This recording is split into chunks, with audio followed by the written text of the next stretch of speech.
The land of the forgotten deep in the valley, where the sun caressed the fields and the wind whispered through the cornfields, lived Don Julian, a peasant with weathered hands and a wise gaze.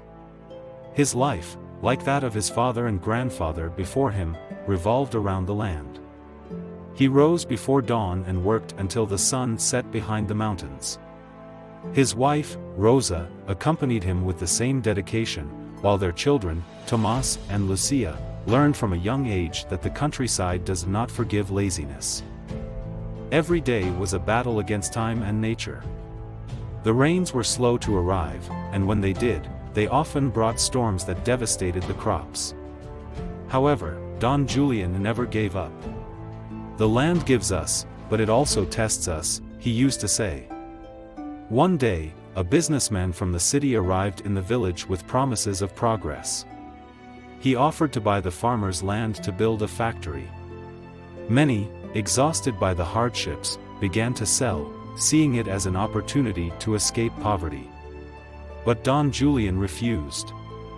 "This land is not just a piece of soil," he told his neighbors.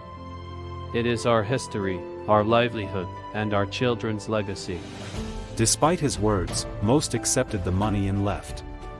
Over time, the fertile fields became a landscape of concrete and smoke. Don Julian and his family, however, endured. They continued to farm the land, harvesting with effort and faith. Years passed, and when the factory closed due to financial difficulties, many of those who had left wanted to return. But the land they had sold was no longer theirs, nor was it fertile. Don Julian's plot, on the other hand, flourished as always.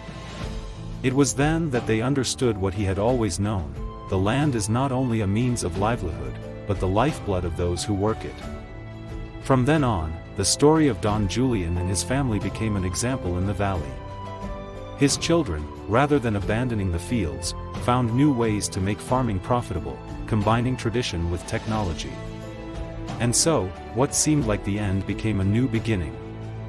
Because the land, when loved and respected, never forgets those who care for it.